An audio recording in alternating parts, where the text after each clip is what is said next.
Two racist and corrupt cops handcuffed a homeless black woman just to humiliate her, but what they didn't know was that she was an undercover FBI agent, and what she did to them next left everyone speechless. That's how it started. Not with a crime. Not with a threat. But with a look of disdain, a badge abused, and two men who thought power was immunity. It happened at a local civic fair, in the middle of a sunny Saturday, in a city that had long silenced the voices it didn't want to hear. The park was filled with families, with children clutching balloons, with laughter echoing from food trucks and bounce houses. But in one corner, next to a row of community booths, a woman sat on a worn bench. Her clothes were old. Her hair was wrapped. Her face, tired. She was invisible to the crowd, until two men in uniform decided she wasn't. One of them walked over with that cocky smirk people wear when they've already decided someone's worth. His voice was sharp, loud, meant to be heard. You think this is your territory now? You think people want to see you here, dressed like that? She didn't respond. She just looked at him. That silence, that refusal to lower her eyes, was enough. Stand up. Now. Show me some ID or I swear, I'll drag you out of here like the trash you are. Still, no answer. He grabbed her by the arm. His partner laughed. When she was on the ground, face pressed to the pavement, knees dug into her back, the laughter from the fair didn't stop. People kept walking. Some looked. Most turned away. This is what happens when you people think you can just wander where you don't belong, the other cop muttered, adjusting the zip ties as he made sure they cut deep into her wrists. Bet you didn't expect to get a front row seat to justice today. But this wasn't justice. It was theater. And like all bad performances, it was built on ignorance. What they didn't know, what they couldn't even imagine, is that she'd been sent there. That her so-called loitering was part of a classified operation. That every second, every insult, every power-drunk gesture was being recorded by surveillance placed days earlier by a federal team. That her silence wasn't fear. It was strategy. These two officers weren't just bad apples. They were predators in uniform. For years, they had used their badges to cover up illegal stops, fabricated charges, planted evidence, and threats whispered in alleyways when body cams were, conveniently, off. They had destroyed lives, derailed futures, turned skin color into probable cause. And for years, complaints were buried, swept under procedural rugs. Until someone decided enough was enough. Until someone came for them, not with rage, but with proof. She had spent weeks living on the street. Not just in costume, but in reality. Eating what was given. Sleeping where she could. Learning the rhythms of the community they ignored. And waiting for the moment they would do what they always did, the moment they wouldn't be able to help themselves. And now, it was unfolding. Handcuffed in front of children. Bruised in the middle of a celebration. A woman who had taken an oath to uphold justice, reduced to another statistic, another incident that would have never made it past the first page of a report. Except this time, justice was coming from the inside. The humiliation she felt wasn't new. It was layered, generational, the kind of ache you carry in your bones when you've watched the world twist dignity into suspicion. Her face burned, not from the slap of asphalt, but from the knowledge that no one intervened. That no one asked. That no one said, stop. Because they believed what they saw. And what they saw was a problem, not a person. What would happen if the people who always get away were finally caught in their own trap? What would it look like if the ones who write the reports became the names in them? And what kind of justice truly satisfies the soul of someone who's spent a lifetime watching others walk free? She didn't want revenge. She wanted reckoning. And that reckoning began the moment she stood back up. The story that follows is not about a woman breaking under pressure. It's about a woman rising from it. It's about a lie so confidently told that no one questioned it, until the truth kicked the door wide open. It's about masks, and the danger of forgetting that the people we dismiss are the ones who see everything. Because the question isn't why they arrested her. The question is, what happened after they did? And why, in the weeks that followed, their names disappeared from the force, their records were unsealed, and the city's police department was never the same again. You think you know how this ends. But I promise you, you don't. Are you ready to find out what she did next? Before we dive into today's story, we want to take a moment to speak directly to every Black viewer watching this. At Plow of Twist, we stand firmly against all forms of racism, injustice, and discrimination. Your voice, your presence, and your story matter deeply. This channel is a safe space that honors your experiences and shines a light on truth, dignity, and resilience. Now, sit back and get ready for a powerful journey.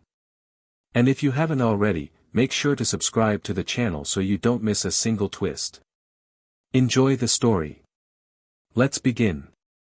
Her name was Danielle, but no one in the neighborhood park knew that. Not the vendors selling kettle corn beside the playground, not the volunteers at the voter registration booth, not the parents herded around their kids with balloons and cotton candy, and certainly not the two officers who would make her the centerpiece of their arrogance. On that bright Saturday afternoon, under the sun-soaked skies of Charlotte, North Carolina, Danielle was no one. She was a shadow, a forgotten figure resting quietly on a bench near the community garden station, her layered clothes dusty, her gaze steady, her presence almost ghost-like. She had made herself invisible on purpose, a skill she had spent months mastering. Because Danielle wasn't who she seemed, not to the families who passed her by, not to the kids tossing glances of cautious curiosity, not to the two men in uniform who saw in her a chance to flex their unchecked power. What they saw was what they wanted to see, a woman discarded by society. What she actually was, would shatter their illusion completely. But for now, all that mattered was who she had become on the outside. Danielle grew up in Newark, New Jersey, raised by a single mother who scrubbed floors in government buildings by night and filled her daughter's head with pride by day. Her mother taught her how to move quietly, how to observe, how to read people not by what they said but what they avoided. Danielle learned young that some truths were louder in silence than in speech. She carried herself with a calm resilience that often made people underestimate her, and that's exactly how she liked it. She had joined the FBI not for the badge, not for the authority, but for the chance to hold the system accountable from the inside out. It was her answer to the chaos that had always danced just outside her front door. Now in her late 30s, Danielle had the kind of poise earned only through hardship. Her eyes didn't dart, they scanned. Her hands never fidgeted, they calculated. In this latest assignment, she had spent 3 months sleeping in makeshift shelters, blending in with the city's unhoused community, mapping the routine of Charlotte's precincts and absorbing the rhythm of a city that moved faster than it listened. It wasn't the first time she'd taken on deep cover operations, but this one felt personal. Not because of her own story, but because of the stories she'd collected. The stories no one else seemed to care about. Women harassed for sitting too long in front of a store. Men frisked for crossing the street too slowly. Teens cuffed for matching a description that never quite matched. Every time Danielle heard one, she buried it deep, fueling the silent storm behind her still expression. Then there were the officers. Officers Mason and Griggs. Both white, both in their 40s, both with records of commendations that sparkled in public files but reeked of buried misconduct. They weren't new to the city, they had carved out their turf years ago. The kind of men who knew the system bent for them, who walked like the streets belonged to their boots. Mason was loud, commanding, with a jaw like a brick wall and a temper just as solid. Griggs was the quieter one, the smirker, the one who made casual racism sound like locker room banter. Together, they were dangerous. Not because they broke the law recklessly, but because they did it systematically. Their victims were always vulnerable, always marginalized, always easily discredited. Danielle had them on her radar for years. She knew their tactics, their patterns, and most importantly, their pride. What she needed was an undeniable moment. A flashpoint. A mistake on their part that could not be spun or softened. That's why she was there that day. That's why she looked exactly the way they expected someone to look when they assumed no one important was watching. The civic fair had been the perfect trap. It wasn't chosen by accident. Danielle had helped plan it. She knew the layout, the partnerships, the foot traffic. She knew the two officers would be stationed there, assigned crowd control not because they were good at it, but because no one in the department wanted them interacting with real investigations. They were the kind of officers who looked for excuses, not threats. The kind who felt emboldened by attention. Danielle's positioning was strategic, next to a booth that provided free housing assistance, in a spot visible to the main tent but just isolated enough to let old habits flare without restraint. She waited patiently, reading a local newsletter, occasionally scanning the flow of visitors. She didn't have to wait long. Mason spotted her first. His approach wasn't immediate, he lingered nearby, circling like a buzzard sizing up a corpse. His voice floated in the air before his body closed the gap. "You been here long?" Danielle didn't look up. "I asked you a question." He stepped closer, more deliberate. "What's your name?" "You got ID?" She remained still. "You think you can just sit here looking like this? You're scaring folks." Griggs joined him then, arms crossed, already smiling. She probably wandered up from under the bridge. "What do you think, Maze, should we give her a ride back?" Mason chuckled. "Yeah. A ride and some bracelets to match." The moment he reached for her arm, Danielle's breathing stayed calm. She didn't flinch, didn't beg, didn't explain. That was their first mistake, they read her silence as submission. What they didn't realize was that everything, every motion, every word, was being recorded. Not by a cell phone, but by federal-grade surveillance equipment hidden throughout the park. Even the vending machines had ears. She was yanked to her feet, her wrists bound behind her with plastic ties so tight they left welts. Children nearby paused their games. Parents hurried their kids away. No one intervened. No one asked why. Danielle was pushed to the grass, Mason's knee pressing against her spine, Griggs still grinning. "Look at that. Another problem taken care of," he muttered. Public service at its finest. The photographers covering the fair didn't aim their cameras in her direction. The volunteers didn't speak up. Even those who watched from a distance convinced themselves there must have been a reason. There always is, until there isn't. What the crowd didn't know was that behind her bruises was a badge. That inside her pocket was a listening device recording everything. That 5 blocks away, a van full of federal agents were already preparing to intervene. But Danielle didn't call them in yet. She needed more. She needed to let it unfold, to show the city, the department, the entire nation, what unchecked power looks like in broad daylight. Because this wasn't just about 2 officers. It was about every report that got rewritten, every complaint that disappeared in an inbox, every superior who chose convenience over justice. Danielle wasn't just catching criminals in uniform. She was confronting a culture. As she was hauled to her feet and dragged toward the cruiser, the echo of her mother's voice flickered in her memory, "Never let them decide who you are. Let them find out the hard way." That day, they were about to. What happened next wouldn't just change Danielle's life. It would pull a thread that unraveled an entire system. But for now, all the city saw was another black woman in cuffs. And that was exactly the point. The cruiser door slammed shut behind Danielle, her hands still tightly bound, the zip ties biting into her wrists as the vehicle began rolling away from the park. Inside, the tension was thick, but not from her. It radiated from the 2 men in the front seats, their words smug, self-congratulatory, believing they'd just done something righteous, something brave. Griggs chuckled as he glanced into the rearview mirror, meeting Danielle's gaze like a man peering into the face of his own trophy. "You people really think you can just plant yourselves in nice neighborhoods and no one's gonna notice?" Mason grunted in agreement, one hand resting casually on his weapon, the other tapping the wheel with the kind of cocky rhythm that only comes from decades of never being held accountable. "She didn't even fight back," he muttered, probably high out of her mind. "Another junkie looking for attention. That park ain't for her kind anyway." Danielle stayed silent, every word they spoke burning into her memory like a match pressed to paper. She wasn't here to correct them. Not yet. Not now. Her focus was on absorbing every second, every detail, every misstep. Because everything they said, every gesture, was being picked up by the high-frequency mic hidden in the seam of her undershirt. Back at the field office, agents were already flagging the conversation for documentation.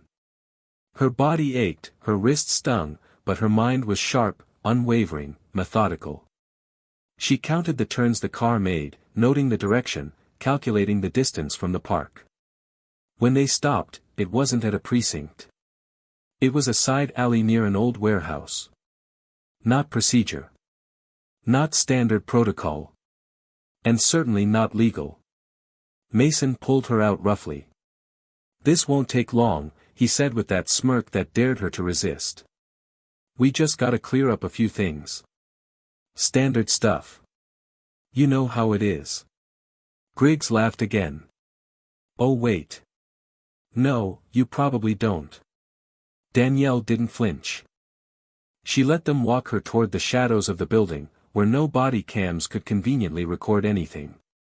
What they didn't know was that Danielle had already activated her internal backup, a small device embedded inside the sole of her shoe that transmitted audio straight to her handler's private line. Her mission had always been to catch them red-handed, but now, with them dragging her into unofficial territory, she was collecting more than evidence, she was collecting leverage. Inside the warehouse, the air was stale with the scent of mold and rust. One broken light flickered above a metal desk, the kind used more in interrogation scenes than civic conversations. They shoved her into a chair, Griggs cracking his knuckles as Mason paced. "Tell us the truth," Mason began, his voice dropping into something darker, something threatening. "You really think we don't see what's going on? All these outreach programs, these people crawling out of shelters pretending to be activists, what are you really doing out there?" Danielle tilted her head, just slightly, meeting his eyes. "I was sitting in a park." Griggs sneered. "Yeah. Sitting like you were casing the place. Taking notes. Making contact. Who sent you?" Danielle blinked slowly. "I don't know what you're talking about." Mason slammed his fist on the table. "Don't play dumb with me. You're not some random homeless chick. You don't talk like them. You don't move like them. So who are you?" She remained still, her voice calm. "I told you. I was just sitting there." Mason paced again, frustrated now. The script wasn't going the way he expected. "You know, we can make this ugly if we want. Nobody's around to stop us. You think anyone's gonna believe you when you look like that?" Griggs leaned in, lowering his voice. "No one even looked twice when we took you. That's the thing. They never do. People don't care. They just assume you're trash, and trash doesn't get a lawyer." Danielle absorbed the words like a sponge, her expression unchanged. Every line they spoke was gold. The arrogance. The entitlement. The cruelty. She could feel the tension in the room shift from dominance to suspicion. They knew something was off. They could sense that this woman wasn't cracking the way they'd expected. And yet, they couldn't stop themselves from pushing further. "So what's in the bag?" Mason asked, grabbing the old satchel that had been slung over her shoulder. He dumped it on the table, crumpled food wrappers, a pair of gloves, a city map with bus routes circled in red. Nothing that screamed, federal agent. And that, too, was by design. He tossed the items aside. "You people are all the same. Always scheming. Always hiding behind sympathy and screaming racism when you get caught. But we see right through it." Danielle looked up at him with a calm that unnerved him more than shouting ever could. "Do you?" Mason stepped closer, face inches from hers.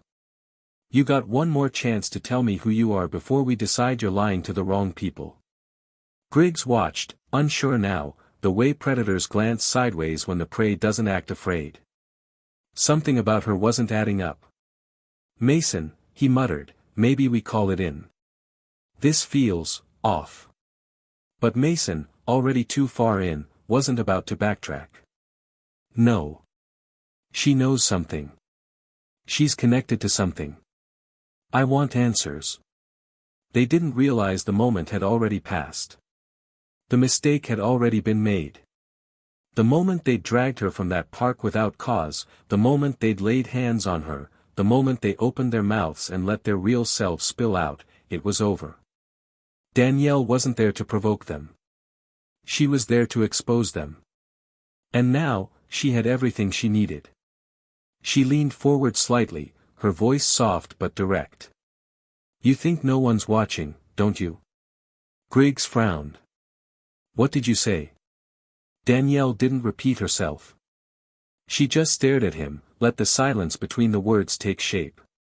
For the first time since they grabbed her, neither man said anything. They could feel it now, the shift. The air thick with something they couldn't name but instinctively feared. Mason opened his mouth to respond, but his radio crackled. A voice on the other end. Sharp. Official. Unit 324, report location. You've deviated from assigned patrol sector. They froze. Griggs grabbed the radio. Just clearing a disturbance. Stand by. The voice came back. Return to designated area immediately. Supervisor has flagged your location. Mason's eyes narrowed. Who the hell is tracking us? Danielle finally smiled. Not wide. Not smug. Just enough to let them know they weren't in control anymore. As they argued, as confusion crept into their tone, Danielle knew the moment was near. Everything she had set in motion was converging. The warehouse wasn't empty. The silence outside wasn't silence at all. Backup was closer than they thought. But she wouldn't give them the satisfaction of a warning. Let them squirm. Let them guess. Let them realize too late. Because what happens when the hunters realize they're the ones being watched? What happens when justice stops knocking politely and kicks the door in? She could already hear the faint sound of boots approaching gravel. Something was coming. And it would change everything. The footsteps outside grew louder, crunching gravel with deliberate pace. Mason glanced toward the door, his jaw tight, while Griggs pulled his jacket tighter as if suddenly aware of the sweat gathering under his collar. Danielle hadn't moved, still seated, her back straight, her hands no longer fighting the plastic restraints, only waiting. There was something different in her now, something unshaken. Griggs leaned in close, voice hushed and nervous. You told someone. Danielle looked him in the eye and let the silence answer for her. Mason stepped forward, frustration masking his rising panic. Who the hell are you? She blinked once, slowly, then spoke in a tone so calm it made the air feel heavier. I'm the one who finally made you visible. The door burst open, but not in a rush of chaos. No yelling. No drawn guns. Just presence. 3 figures stepped into the room, suits, composed, efficient. Behind them, 2 uniformed officers followed. But these weren't Mason and Griggs kind of cops. These were different. Professional. Measured. One of the suited figures held up a badge without a word, the gold seal catching a sliver of light. The man's voice was low but authoritative. Federal Bureau of Investigation. Hands where we can see them. Mason's expression didn't immediately break.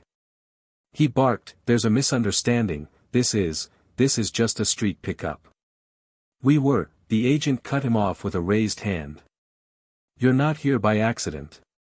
You've been under investigation for over a year. Today, you gave us exactly what we needed. Griggs looked to Danielle, his face crumbling as the reality settled. She set us up, his voice cracked, small now, unsure. Mason turned on her, his voice dripping with fury. You played us. Danielle stood, slowly, and the way she rose was different, taller, steadier, with a presence that filled the room. She walked forward, her eyes locked on them as she spoke with precise, almost surgical clarity. You never once asked me who I was. You assumed. You labeled. You paraded me through that park like I was less than human.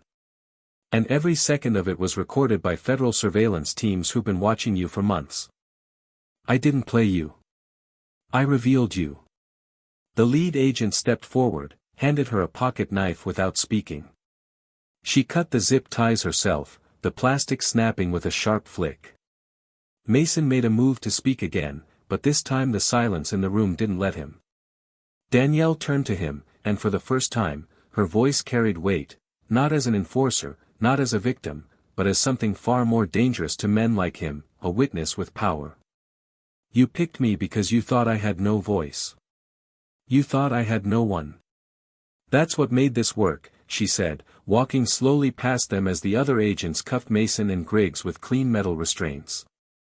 But what you never saw, even while looking right at me, was that I've been sent to make sure no one like you ever hides behind a badge again. Griggs whimpered as the cuffs locked around his wrists, the sound barely audible beneath his shaking breath. I didn't mean, Mason was the one, I was just going along. Danielle turned toward him, not with pity, but with clarity. Going along is how it lives. Going along is how it spreads. And going along makes you just as guilty. Mason shouted now, desperate, eyes darting around the room. You think you're better than us? You set us up, lied to everyone, what does that make you? Danielle stepped closer, her voice lowered to a razor's edge. It makes me the one who finally said enough. The room fell still. One of the agents read them their rights, each word spoken with meticulous care. As they were escorted out, Mason tried one last time to assert control. You'll regret this. You'll see. None of this will stick. Danielle watched him, then leaned toward the agent beside her. Show him. The agent nodded and reached for the tablet he carried, tapping a few times before turning the screen toward Mason. The video played silently, a live feed from the park, crystal clear, showing every movement, every word, every face in perfect resolution. The moment of the arrest. The cruelty. The laughter. All of it. Mason stopped walking. His mouth opened, then closed. For once, he had nothing left to say. The van outside wasn't a patrol unit, it was an FBI transport vehicle. As they were loaded in, the weight of their future began to dawn on them, their uniforms now meaningless, their careers obliterated. Danielle stood by the door of the warehouse, her body still sore but her presence unshaken. The agent beside her looked at her with quiet admiration. We've got enough to bury them. You did good. She didn't smile. Not yet. Not now. There was still more to be done. Back at the field office, the debriefing room was dim, lit by a single overhead lamp casting shadows against the steel table. Danielle sat across from a panel of senior agents, each of them reviewing the footage, the transcripts, the reports. They didn't speak for a long while. Finally, the lead supervisor, a woman named Hendricks, looked up. You took a hell of a risk going that deep. Danielle nodded. It wasn't a risk. It was a necessity. Hendricks leaned forward, fingers laced.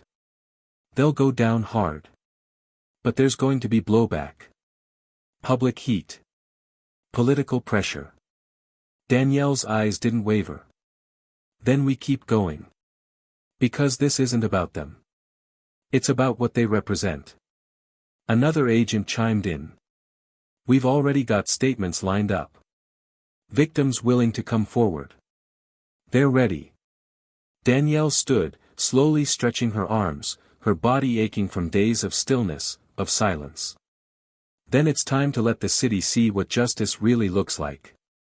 Outside, the city looked the same. Streets hummed with life, cars passed, people moved through their daily rhythm unaware that a reckoning had just begun. But something had shifted. A door had opened. And through it, a storm was coming, not of vengeance, but of accountability. Danielle walked through the corridor of the bureau, her steps calm, deliberate, her face unreadable. But deep beneath the surface, something burned, quiet, righteous, unstoppable. She didn't need revenge. She had something stronger. The truth. The sun had just begun its descent when Danielle stepped out of the field office, the warm Charlotte air brushing against her skin like a curtain finally lifted. She had gone in as a ghost, cloaked in the grime and silence of invisibility, and emerged as a force impossible to ignore. But despite everything that had just happened, she didn't feel triumphant. Not yet. She felt weight. The weight of every name in the files she'd read, of every tear shed by people who had come forward to say, "It happened to me too," of every door closed in their faces, every excuse crafted to protect the badge instead of the person. That weight wasn't gone. It had just been handed to someone who could carry it. Later that evening, the internal affairs hearing commenced, expedited under special jurisdiction due to the severity of the case. Mason and Griggs, now stripped of their weapons, their badges, their dignity, sat side by side in gray jumpsuits. The room wasn't a courtroom, but it felt just as heavy. On one end sat the board, representatives from federal oversight, civil rights attorneys, a police commissioner who looked like he'd aged 10 years since the video hit the media. And across from them, Danielle. The lead attorney leaned into the microphone. "Agent Daniels, please walk us through the events of April 17th, beginning with your arrival at the community event." Her voice was steady, but there was something almost reverent in the air, as if everyone there realized they were watching more than just testimony, they were watching history pivot. Danielle's voice didn't tremble. She spoke with precision. "I arrived at the park at 10:26 a.m., having coordinated undercover placement with my handlers 48 hours in advance. My presence was not incidental. It was the culmination of a 9-month investigation into patterns of racial profiling, excessive force, and departmental cover-up involving officers Mason and Griggs." She paused. "My mission was to provoke nothing. Only to be present. To see if their actions matched the accounts already given by multiple complainants whose testimonies had previously been dismissed or unresolved." One of the board members, a stern woman with salt and pepper braids, leaned forward. "And did they?" Danielle nodded once. "Word for word." Across the table, Mason couldn't stay quiet. He leaned toward his mic, voice brittle with rage. "She played us. That wasn't fair. She set us up." Danielle turned her eyes to him, not with anger, but something colder. "Something earned. I gave you no instruction.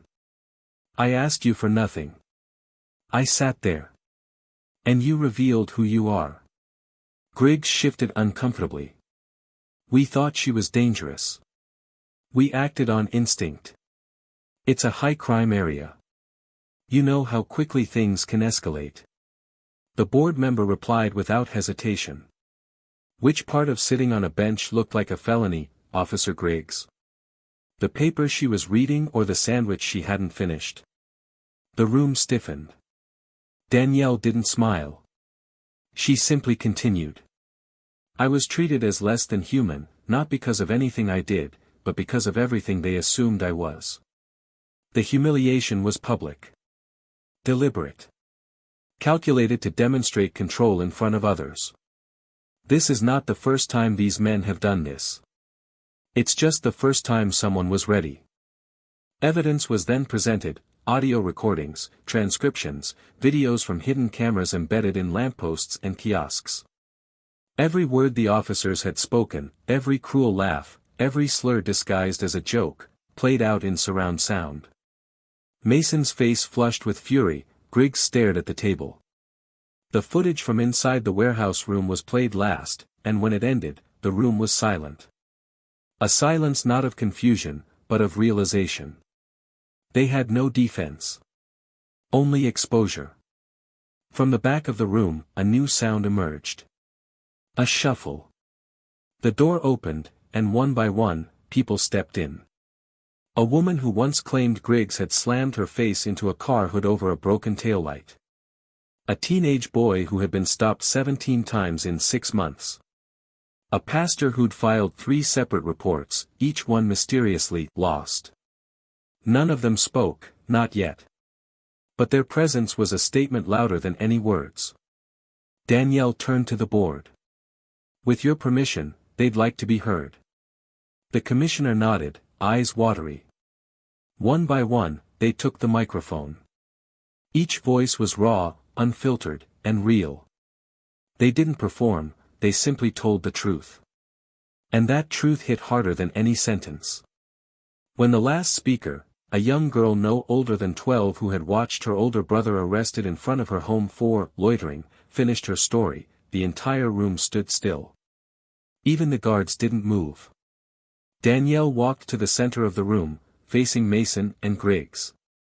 You thought no one would believe them. You thought silence would protect you. But silence, she paused, was the weapon you never knew we'd take from you. Mason clenched his fists. You think this changes anything? You think one video wipes out the decades we served? Danielle's response was quiet. No. But it makes sure your legacy is finally honest. Griggs whispered something no one could hear. He looked older now, smaller. He knew what was coming. For the first time, he didn't speak to argue. He simply said, I didn't know it would end like this. Danielle nodded. No one ever does. That's the problem.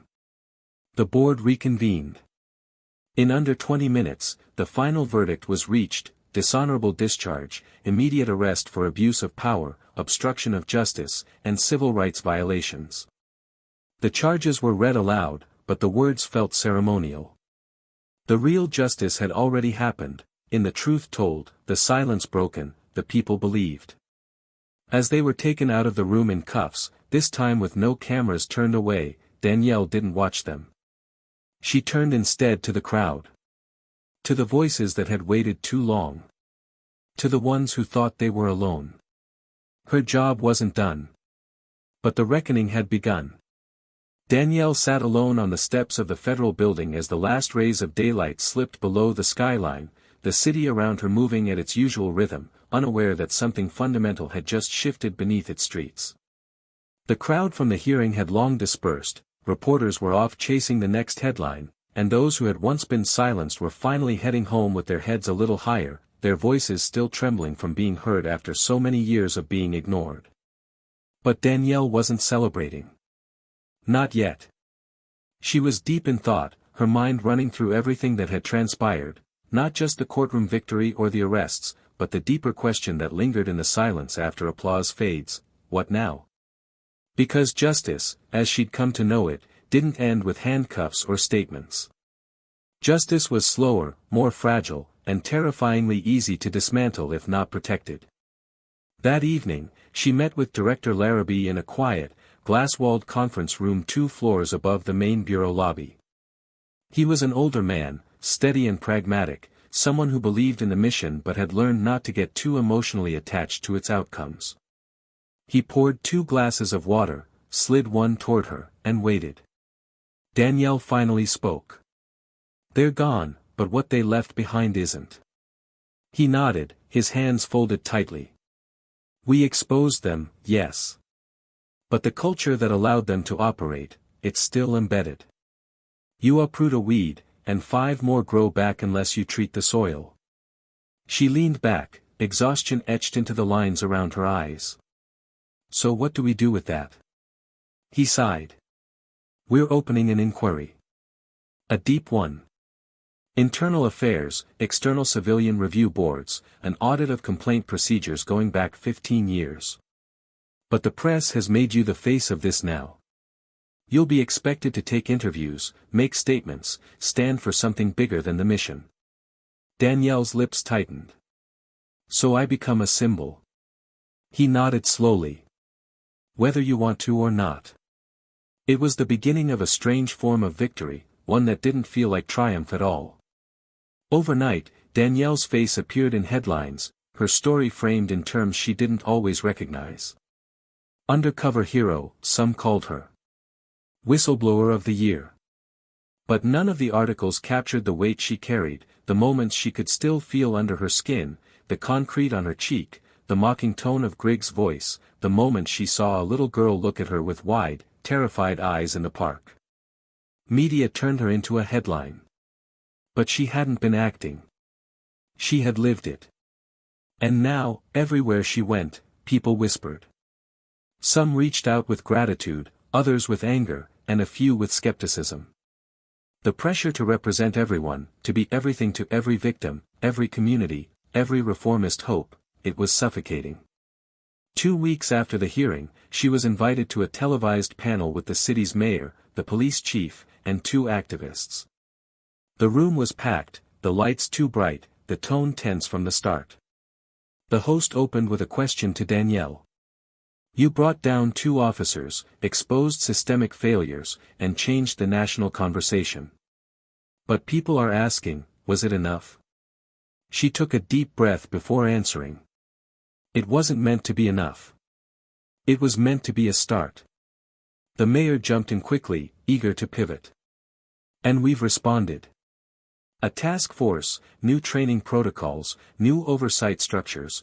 The activist beside Danielle, a young woman named Ayanna with fire in her voice, interrupted. Protocols aren't protection. People still fear the police every day in this city. Your reforms are paperwork. What we need is transformation. Danielle found herself caught between the fire and the facade. Both were right. Both were wrong. She spoke again. I spent months pretending to be invisible, but I was never pretending. Because what happened to me wasn't fiction, it happens every day. What made it different was that I had power waiting behind me. Most don't. And unless we change that balance, this isn't justice, it's theater. The room buzzed, the cameras didn't blink, and Danielle felt the ground shift again beneath her feet. Speaking the truth came with consequences. But silence had far worse. Behind the scenes, the fallout continued. The police union filed a grievance, accusing the FBI of entrapment and unlawful surveillance.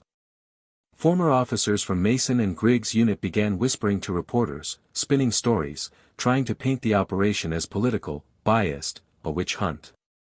Danielle's inbox filled with threats and anonymous emails dripping with venom. Betrayer. Race baiter. You'll get yours. She read each one, filed them away. None of it surprised her. But it wore on her. The FBI assigned protection, but she refused it. If I let fear decide where I go, they still win, she told Larrabee. He didn't argue. He just reminded her to stay careful. But it wasn't the hate that unsettled her. It was the uncertainty. Because with every reform promised, every meeting held, every headline praising her courage, she began to wonder, was the system really changing, or was it just defending itself in a new costume? One afternoon, she walked the same park where it all began. The benches had been repainted. A plaque had been installed honoring those who speak truth to power. She stared at it, unmoved. A father walked past with his son, and the boy pointed. That's the lady from the news, he whispered. The father nodded. She's the reason they're finally listening. Danielle turned, gently. They're only listening because we screamed. Don't stop screaming. In the days that followed, more people came forward. Officers who had kept quiet now gave anonymous statements. A retired captain admitted he had once tried to discipline Mason but was overruled. A civilian oversight board chair resigned, citing moral conflict. The cracks were showing. But with every crack came a dilemma. How much more could be exposed before the entire institution resisted so hard that it buckled? Danielle faced that question daily. Her own agency, though supportive, was starting to show signs of discomfort with her visibility. She was told to stick to script, to avoid sounding political. But her whole life had been political, not by choice but by birth. How could she ignore that? Then came the hardest moment of all. A letter from Griggs' wife. Handwritten. No threats. No defenses. Just questions. How do I explain to my children who their father was? How do I rebuild our life after what he did? Danielle read it 3 times. The words weren't sharp. They were broken. It reminded her that behind every villain painted by the system, there were people. Not innocent of the harm, but entangled in it, shaped by it, ruined by it. That night, Danielle sat with the letter, wrestling with something she hadn't expected, guilt. Not guilt for what she did, but for what justice had cost. She had exposed monsters, but she'd also revealed their humanity. And that truth, that justice isn't always clean, was harder to carry than the pain they'd inflicted. This was the part of the story no one put in the headlines. The part where victory feels like mourning. Where a badge reclaimed doesn't erase the wounds. Where the question lingers louder than the answers: if justice costs so much, who's willing to pay it again? Danielle knew the final part of her mission wasn't to take down more names or chase more villains. It was to change the language. To make sure that what happened wasn't reduced to a case file or a public scandal. It had to mean something. And meaning was forged not in the takedown, but in the aftermath. In what you build when the system finally breaks open. And what she was about to do next would determine everything. Danielle stood in front of a mirror in her small apartment, not looking at her reflection but through it, as if trying to see something beyond herself, beyond the person the world now claimed to know. The headlines, the interviews, the endless echo of her name in spaces she had never stepped into before, it all created a strange detachment. She had become a symbol, and in doing so, a part of her had been stripped away. No one had asked how she slept at night, or if she still carried the smell of that warehouse in her lungs. No one had asked what it felt like to be praised by the same system that allowed her pain to happen in the first place. That morning, her phone buzzed with another request, this time a keynote at a university symposium on criminal justice reform. She hadn't said yes yet. Not because she doubted the importance, but because the weight of her own story still sat heavy on her chest, not as a badge of honor, but as a reminder that justice, once glimpsed, could never be unseen. Later that day, she visited the local community center where several of the individuals who had testified were meeting regularly with volunteers and legal advocates. The atmosphere was different now. The space felt alive with a cautious kind of hope. Murals were being painted on the walls. A new legal aid office was being installed in what used to be a storage closet. Danielle stepped inside and immediately was greeted by familiar faces, faces that had once trembled under fluorescent lights but now lifted with something close to dignity. Ayanna, the fiery activist from the panel, approached her with a clipboard in one hand and a grin that hadn't been dulled by politics yet. "They're listening now," she said, her tone somewhere between celebration and challenge. Danielle nodded, but her eyes wandered to the back, where a boy, 14, maybe, was practicing a speech in front of a mirror. Ayanna noticed her gaze. "That's Malik. He's preparing for city council next week. He wants to be a voice for kids who never make it to the meetings." Danielle watched the boy, his hands shaking slightly, but his voice steady. She remembered what it was like to stand on the edge of power and dare to speak anyway. After the meeting, Ayanna pulled her aside. "You changed the game. But change isn't just about exposure. It's about what fills the silence afterward. Are you ready for that?" Danielle took a moment before answering. "I was trained to gather facts, collect intel, build cases. But no one trains you for what happens after the truth breaks things open. That part's personal. That part, I'm still learning." Ayanna nodded, then handed her a folder. Inside were photos, names, complaint records. "These aren't just files. These are people. People who need you to not stop now." That night, Danielle sat alone again, this time on the rooftop of her building. She could see the city's lights stretching out, indifferent and beautiful. Her phone buzzed. Another message from Larrabee. A new case. A potential new operation. But something about it felt off. It wasn't about officers abusing power, it was about a budget report, a possible financial misconduct situation. Important, yes. Urgent? Not in the same way. She replied, need time. She wasn't sure what she meant by that, only that whatever came next had to matter in a way that matched the fire still burning in her. The next morning, she visited her mother's grave. It was quiet there, the wind stirring through the trees, leaves brushing the marble headstones like whispered confessions. She knelt, placed a single sunflower by the stone, and spoke softly. I did what I said I would. I stayed in it. I didn't look away. But now they want me to be something I don't even recognize. I don't know if I'm strong enough to hold all of it. Her voice cracked, the way it hadn't in court or on television or in closed-door strategy meetings. Because here, she didn't have to be anything except her mother's daughter. You told me justice wasn't a moment, it was a fight. You told me the system would never love me, but that didn't mean I shouldn't try to make it better. I hope I made you proud. But I'm tired. She sat there for a while, just breathing. Just being. And for the first time in weeks, she allowed herself to feel the grief. Not just for herself, but for what was lost. For every person who wouldn't see justice in their lifetime. For every name that wasn't in the files. For the invisible ones who still walked unseen. Later that afternoon, she met with a group of law students who had requested an informal conversation about her experience. They weren't reporters. They weren't officials. They were just curious minds trying to understand what it meant to stand between power and truth. One of them, a young man with thick glasses and nerves in his voice, asked, what was the hardest part? Danielle didn't hesitate. Knowing that the truth doesn't always set you free. Sometimes it just makes you more dangerous to the people who benefit from silence. Another student asked, do you regret it? Danielle looked around the room, saw the faces that could one day write laws, defend clients, prosecute wrongdoers. No, she said slowly. I regret that it was necessary. But I don't regret that I did it. Afterward, a professor approached her privately.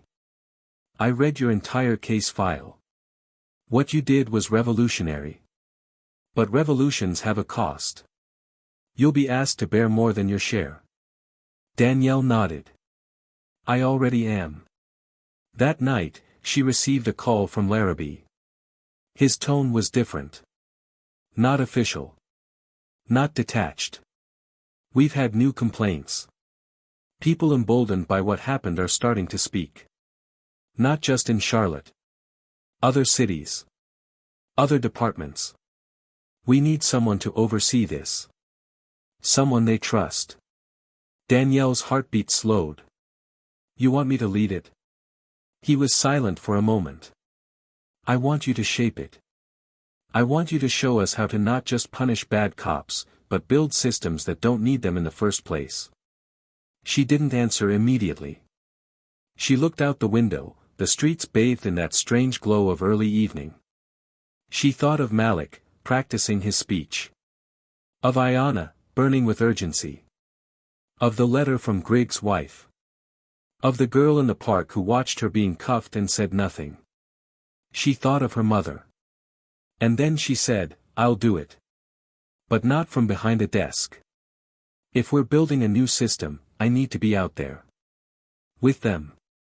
With the people who live it. Larrabee didn't argue. Then we'll follow your lead. Danielle hung up the phone and closed her eyes.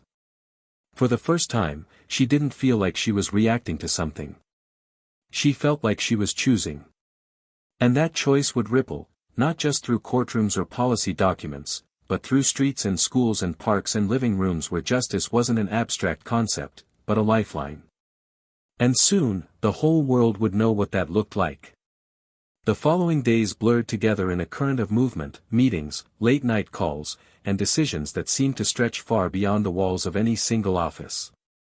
Danielle was no longer just an agent, she had become a voice, a presence, a reluctant leader in a space that had long waited for someone to step into the fire and not flinch.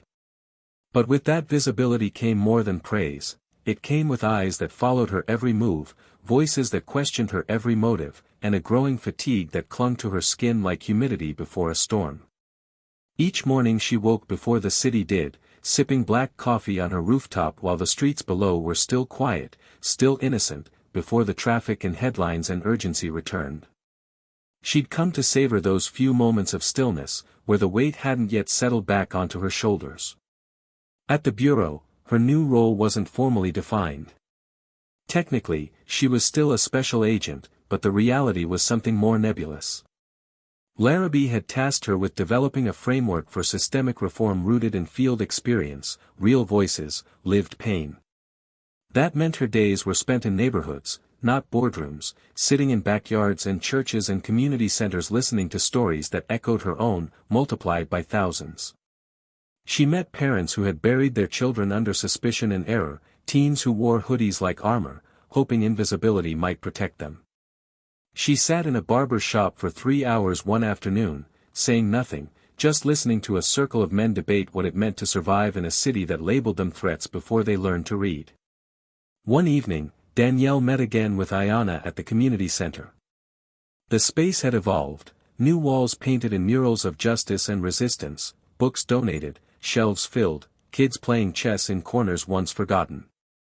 Ayanna looked older, more tired, but more grounded too. They sat in the office, door cracked open, the sound of laughter and footsteps just beyond the threshold. "You know they're going to try and shut this down," Ayanna said, flipping through a stack of donation receipts and volunteer sign-in sheets. "They're already pushing back on the funding, saying we're being too political." Danielle leaned back in her chair, eyes scanning the wall behind Ayanna where a collage of names and dates formed a mosaic of those lost to injustice. "Of course they are. That's how the system survives, make the solution look like the problem, then discredit it." Ayanna sighed, setting the papers aside. "They don't realize we're not here to be quiet anymore." Danielle's phone buzzed. It was Malik. He'd been accepted to speak at the city council meeting again, but this time, his speech had been flagged by a staffer who claimed it was inflammatory. Danielle called him immediately. "What happened?" His voice cracked, teenage nerves colliding with righteous anger. "They said I couldn't call the police racist. That it's too generalizing. But they didn't care when I was 13 and got slammed on the hood of a squad car for walking home with a backpack that looked suspicious." Danielle was silent for a moment, then said, "Send me the speech. I'll read it tonight." Malik didn't hesitate. "You think it's too much?"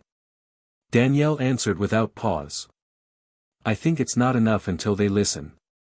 Later that night, she sat on the floor of her apartment, papers spread around her, voices still echoing from her earlier interviews. She was compiling patterns, case after case, statement after statement, all forming the backbone of what she hoped would become the Bureau's first Civil Integrity Response Task Force, a unit not designed to punish, but to prevent, to train and intervene before bad officers became headlines and grieving families became hashtags. But to do that, she had to present something radical, something the Bureau had never entertained before. A structure not built on numbers or arrest quotas, but on restorative justice, community contracts, and transparency that could not be edited or buried. She picked up a voice memo from a woman named Ruth, whose son had been shot during a wellness check. They said he reached for something, Ruth's voice trembled through the speaker. But it was just his notebook. He was writing music. He was going to be somebody. Danielle sat with that pain. She wrote Ruth's name at the top of her notes, circled it, then whispered to herself, he already was somebody. The next morning, she met with Larrabee again. This time, she brought blueprints, real policy proposals, field-backed data, a plan for piloting community-integrated accountability units across 6 cities. Larrabee listened, the weight of politics behind his eyes, but something softer in his voice. "You know what they'll say," he murmured, fingers pressed to his temples. "They'll say we're going soft. That we're letting criminals dictate policy." Danielle didn't flinch. "Then we show them that accountability doesn't weaken law enforcement, it legitimizes it. Because right now, no one believes in us. And they shouldn't." Larrabee stared at her for a long time. "You're asking for more than policy. You're asking for a cultural reprogramming." Danielle leaned in. "I'm not asking. I'm demanding. Because we've been training people to see a badge as a shield from scrutiny instead of a promise of service. That ends now." He nodded slowly. "I'll take it to the director. But if this goes forward, you'll be the face of it." Danielle's voice didn't waver. "Good. Because people deserve to see the face of someone who knows both sides of the tape." That evening, she returned to the community center to deliver Malik's speech herself. The council had tried to reschedule him. She rescheduled them. She stood behind him as he spoke, each word like a stone breaking glass. When he finished, the room was quiet. No applause. Just recognition. Sometimes, silence is louder than clapping. Later, Malik turned to her. "Did I say too much?" Danielle smiled softly. "You said what needed to be said. And you said it like someone who isn't afraid of the room anymore." The weeks rolled forward, momentum building like a tide. More cities asked for consultations. Retired officers reached out privately, offering to assist in the training modules. Victims began to organize their own forums. But with every step forward came new resistance. Headlines shifted. Opposition emerged, subtle and strategic. Budget proposals stalled, grant approvals lost in transition, quiet whispers labeling Danielle as divisive. Ayanna warned her. "They're going to make you the problem if they can't fight the solution." Danielle nodded. "Then let them try. Because the only reason they're scared, is because it's working." And it was. Slowly. Painfully. But it was. Because people weren't just watching anymore. They were acting. They were rising. And justice was no longer just something Danielle chased. It was something she was building. Brick by brick. And she wasn't doing it alone. Months later, the city that once turned its back now bore murals of resilience and justice on the very walls where silence once lived. The Civil Integrity Response Task Force Danielle had built from the ground up had been officially approved as a pilot program in 6 major cities, including Charlotte. Its early results were not just measurable, they were visible. Complaints dropped, not because people stopped caring, but because trust was beginning to take root. Officers who once patrolled with unchecked power were now trained alongside community members, in workshops where the first lesson was not about compliance, but about empathy. The kind of change that Danielle knew couldn't be faked. The kind that was slow, but real. As for Mason and Griggs, their stories ended not with redemption, but with consequence. Mason was sentenced to 7 years in federal prison, found guilty on multiple counts of civil rights violations, obstruction of justice, and excessive use of force. His appeal was denied, and the courtroom that once protected his every move offered him nothing but silence. Griggs, on the other hand, struck a plea deal. His testimony helped uncover a network of misconduct within their former unit, leading to the removal of 4 additional officers and the indictment of a superior who had knowingly buried complaints. But even in cooperation, he faced 3 years behind bars and would never wear a badge again. He wrote Danielle once from prison, not to apologize, but to ask why she had picked him. She never responded. Because the answer was simple. She hadn't picked him. He had revealed himself. Ayanna's center was now fully funded, no longer relying on donations scraped together by volunteers. After years of resistance, the city agreed to convert a closed public school building into a permanent space for advocacy, education, and healing. Her fire remained, but it was tempered now with strategy, with a wisdom that only comes from surviving the fight and still choosing to walk back into the ring. She and Danielle remained close, no longer just allies, but sisters in arms. Their bond forged not through theory, but through shared scars and stubborn hope. Malik, barely 15 and already a voice that couldn't be ignored, had launched his own podcast, a series titled Speak Up. It wasn't flashy, but it was real. He spoke with kids who had experienced the things adults still tried to explain away. He used his voice not just to be heard, but to amplify others. Danielle visited his studio once and sat quietly during a taping. He asked her afterward, "You think this will matter?" She looked at him and said, "It already does. Because silence is a choice. And you're choosing something else." And then there was Danielle. The FBI offered her a national leadership role, one that would put her behind a desk, overseeing compliance and reform across the country. She declined. Not out of pride, but purpose. She accepted instead a hybrid role, half field, half strategy. It allowed her to keep her boots on the ground, to walk the neighborhoods, to speak to the people who still flinched when sirens passed too close. She gave speeches now, yes, but they weren't rehearsed. They came from the marrow. From the park bench. From the warehouse floor.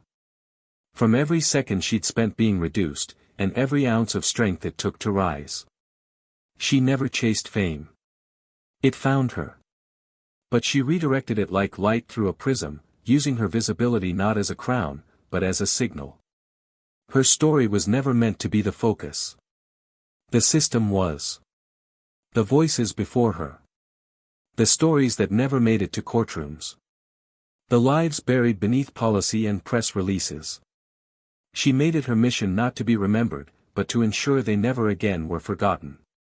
1 year after the operation, she stood on a new stage, not in a courtroom, but at the opening ceremony of a national symposium on equitable justice practices.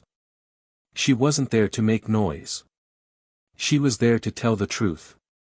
And when she spoke, the room didn't just listen. It changed. So what does this story leave us with? Maybe it's the reminder that power unchecked is power abused. That silence, while comfortable, is complicit. That the law, when distorted by fear or ego, becomes a weapon instead of a shield. And maybe, more than anything, it reminds us that sometimes, justice doesn't look like a headline or a hashtag. Sometimes it looks like a woman sitting still on a park bench, daring the world to see her. So now I turn to you. What would you have done if you had been there that day? If you had seen her in cuffs, heard the laughter, watched the parade of prejudice play out in front of children? Would you have turned away? Would you have said something? More importantly, what will you do the next time? Because there will be a next time. And the world doesn't change because of one hero. It changes when 1,000 quiet voices finally decide to speak. Drop your thoughts in the comments. Share your reflection. Whose story do you think still needs to be told? What part of this hit you the hardest? Let's talk. Let's stay uncomfortable. Because that's where the growth begins.